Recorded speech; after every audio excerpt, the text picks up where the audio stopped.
Mill-2017 sal-lum pajjiżna uża biss terz tal-enerġija ipprovduta mill-interconnector minkejja li dan kien l-orħos sors ta' enerġija. L-interconnector beda jopera fl-2015 wieħed mill-aħħar proġetti li kien tfassal minn Gvern Nazzjonalista.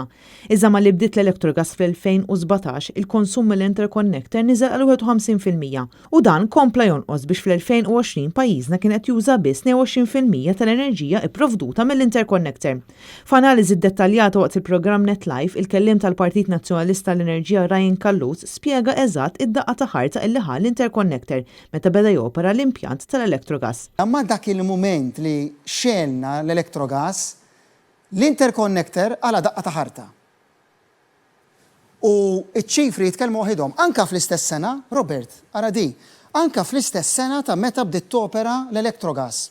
Mela għandek fl-2017, fl-ewwel ftit xhur qabel ma bdiet l-Electrogas kienu qed jiffinalizzaw, però kienet għadha ma bdiex taħdem, l-interconnector kien sejr tajb hemmhekk ukoll 74% jara.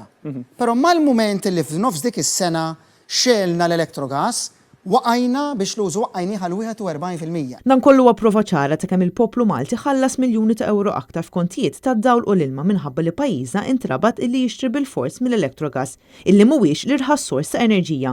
Iċ-ċifri li preżentat il-Ministru tal-Enerġija Mirjam Dalli fil-Parlament jikkonfermaw dan kollu li pajjiżna uża biss terz enerġija li kapaċi jagħtina l-interconnector meta dan kien irħas. Bil-Ministru Mirjam Dalli meta affaċċjata bid-domandi ta' Net News baqgħet tinsissi li pajjiżna qed jagħmel użu massimu mill-interconnector. Minn dan it-tin interconnector kemm qed tippjanaw li tużaw enerġija? Dan huwa interconnector ta' 200 megawatts Marija.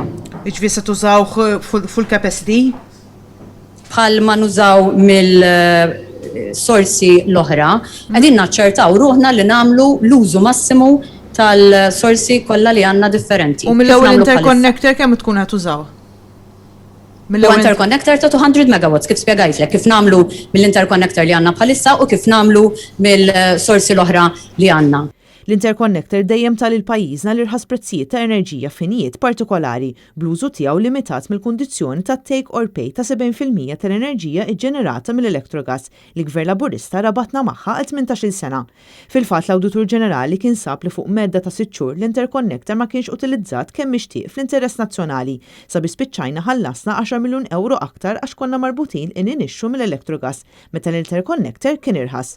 Jekk fi 15-il xahar tlifna 10 miljuni u f'dak il-perjodu l-interconnector kienet jintuża b'51%, immaġinaw kemm il-miljun iktar ħlejna fil-perjodu 2018, 19 u 20 meta l-interconnector ma kienx qed jaħdem b'51% fil-perjodu meta investiga l-Awditur Ġenerali, is-sitwazzjoni wara l-investiga l-Awditur Ġenerali jar.